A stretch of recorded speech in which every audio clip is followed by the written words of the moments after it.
From the mind of Mark Yoshimoto Nemkov. So I thought it was time to revisit the Neve DFC. My previous DFC video was well received by many of you, but I screwed up the audio in that I didn't check in. These things happen so fast between sessions that I didn't realize that most of the audio trended over to the left and not right dead set down the middle.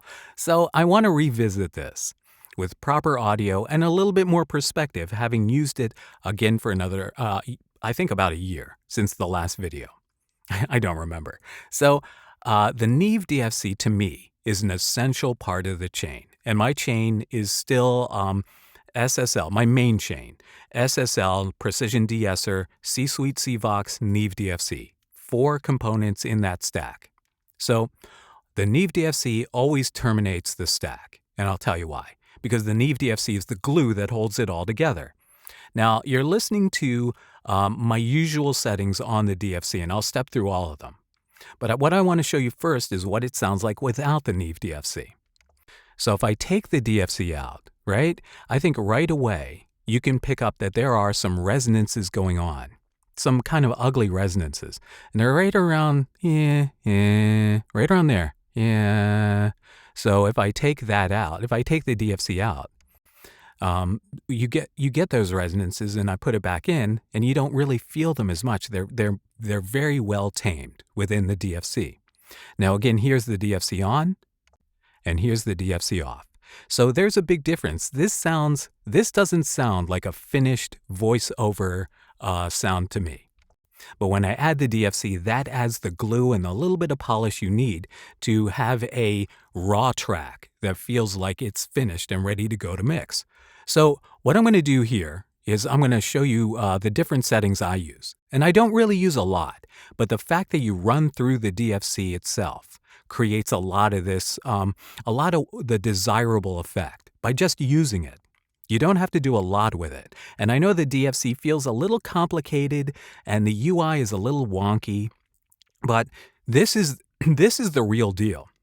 The Neve DFC digital film console, right? This is used on TV shows, on movies, and this port of the DFC from the original software is direct. So you're not using an emulation of the DFC's programming.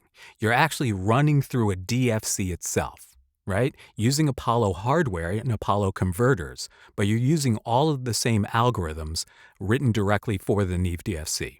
Now, this is a previous version of the DFC. This isn't the most current film and TV version of it, but this version of it is very solid. And I can tell you that this is a version of it that's been used on thousands of TV shows. So what I want to do here is I want to show you exactly what I'm doing with my DFC setup. So the first page you see here, first screen is EQ. Now, if you notice, the only button I have enabled is right down here, 15K.